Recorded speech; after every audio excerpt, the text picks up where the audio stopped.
Introducing you all an amazing board game, the Meru Guardian. Now, let me quickly take you through the very important and salient features of the game. The game is based on Indian mythology and it includes Meru Mountain, the Ashtadikpalas. The whole board is assumed to be the universe. The 8 semicircles are the Ashtadikpalas, Agni, Vayu, etc. The center of the board is the Meru Mountain, which is also the center of the universe in Indian mythology. The main objective of the players in the game would be to score maximum points to win the game, as well as to reach the center to become the Meru Guardian. To reach the center, the players will take these paths, which are called the star pathways. They also include the Sangam signs and the Kalp sign. Whenever a player passes through a Sangam sign or a Kalp sign, he or she gets a token like this. This is the token for the Sangam sign. Each Sangam sign gives 10 points, and this is the token for the Kalp sign. Each Kalp sign gives 20 points to the player.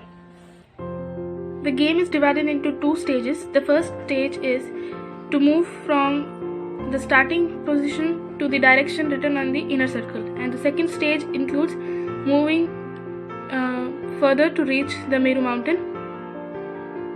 In order to enter the second stage, the players will have to collect minimum 3 Sangam tokens and 1 Kalp token in the first stage itself. See the gameplay now. Let us say that the players with the green and yellow pawns are playing the game.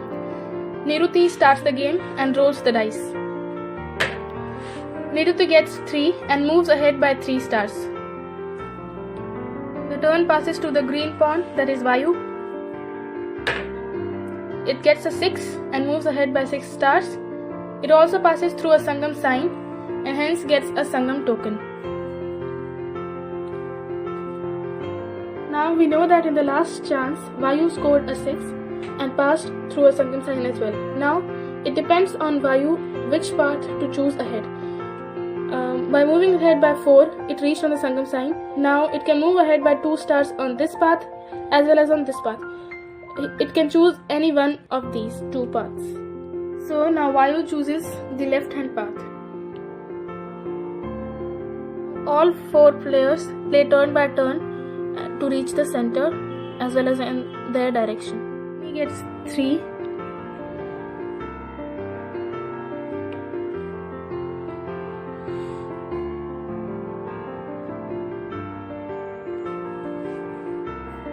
Now Agni and Ishana have already completed their first stage.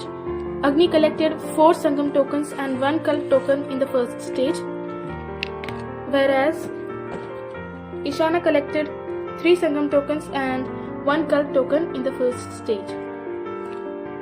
In order to enter the second stage, Agni will deposit 3 Sangam tokens and 1 Kalp token from his side, and it remains with 1 Sangam token within itself. Whereas Ishana will have to deposit all the 4 tokens it has collected in the first stage to enter the second stage. Now both have entered the second stage. Let's see how to play in the second stage of the game. When the players enter the second stage, they will get a 50 points token as a reward for completing the first stage. This time there is a difference in moving ahead. Earlier, the players were moving ahead by the number of stars they used to get on the dice. This time, only if a player scores a 6 on the dice, only and then can it move ahead. Let's see what Agni scores. Agni gets 5 and hence he can't move ahead on the next star. Now Ishana rolls the dice and gets 5, hence he also can't move ahead. While these 2 players are playing in the second stage, their teammates will be playing in the first stage and supporting them by collecting more number of Sangam tokens and Kalp tokens. Now Ishana scores a 6 on the dice and hence he moves ahead by 1 block and reaches the Meru and becomes the Meru Guardian. The game ends when a player reaches the Meru. Now Ishana becomes the Meru Guardian, but the winner of the game will be decided on the basis of the total points collected by the team. So the points of the teammates will be added together and then the team with more number of points will win the game. Becoming the Meru Guardian also gives 100 points to the team. So that's a plus point of becoming the Meru Guardian. So in this game, the yellow team scores 200 points and the green team scores 190 points. And so the yellow team wins the game and the game ends.